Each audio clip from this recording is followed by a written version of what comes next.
கோலி talk Kollywood news. சிம்புக்கு இன்னொரு JD தேடுறாரு Pandiraj. Hansika நடிக்கவும் வாய்ப்பு இருக்கு. சிம்பு ஹீரோவா நடிக்க, சிம்புவோட அப்பா டி ராஜேந்தர் தயாரிக்க, தம்பி குருளரசன் இசையமைக்க, மாஜி காதலி நயன்தாரா நடிக்க, பசங்க பாண்டிராஜ் இயக்க தயாராகி வருது இது நம்ம ஆளு. 2 கட்ட படப்பிடிப்புகள் நிறைவடைஞ்சிருக்கு. அடுத்த கட்டமா பாடல் காட்சிகள் எடுக்கணும், வெளிநாட்டுல எடுக்கலான்றது சிம்புவோட ஆசை. நயன்தாரா அதுக்கு கிரீன் சிக்னல் கொடுக்கல. தயாரிப்பாளர் டி ராஜேந்தர் பட்ஜெட்ல பணமும் ஒதுக்கல.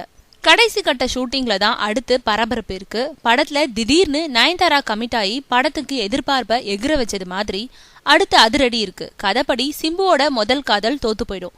காதல் தோல்வியால திருமணமே வேண்டாம்னு தெரியும் சிம்புக்கு பெத்தவங்க நயன்தாராவை பெண் பார்த்து நிச்சயதார்த்தம் செஞ்சுட்றாங்க. 6 மாசத்துக்கு அப்புறம் தான் கல்யாணம். அதுக்குள்ள லவ் பண்ணிக்கங்கன்றது தான் பெத்தவங்களோட கண்டிஷன். அவங்களுக்கு லவ் வந்துச்சா வரலையா, லவ் வந்து கல்யாண நேரத்துல பழைய காதலி திரும்பி வந்தாங்களா, சிம்புவுக்கு இருந்த மாதிரியே நயன்தாராவுக்கும் ஒரு முதல் காதல் இருந்துதா, இந்த விவரத்தை எல்லாம் சொன்னா பாண்டிராஜ் சார் கோச்சுக்குவாரு. இப்ப விஷயத்துக்கு வருவோம். கடைசி ஷெட்யூல் பரபரப்பு என்னவா இருக்கும் தெரியுமா? சிம்புவோட முதல் காதலி யாருன்றது தான். அதாவது முதல் காதலியா நடிக்கிறவர் யாருன்றது தான். அந்த கேரக்டரை நயன்தாரா அளவுக்கு பவர்ஃபுல்லான ஒரு ஹீரோயின் செஞ்சாதான் நல்லா இருக்கும்னு இயக்குனர் பாண்டிராஜ் கருதுறாரு. இதனால தீவிரமா ஹீரோயின் வேட்டை நடக்குது. அவர் அந்த கேரக்டர்ல நடிக்க வச்சுட்டீங்கன்னா கோடியை கொட்டி கொடுத்து படத்தை வாங்கிக்கிறோன்னு டிஸ்ட்ரிபியூட்டர்களும் தியேட்டர்காரர்களும் சொல்லியிருக்காங்களாம். அவங்க சொல்லும் அந்த ஹீரோயின் ஹன்சிகா மோத்வானி.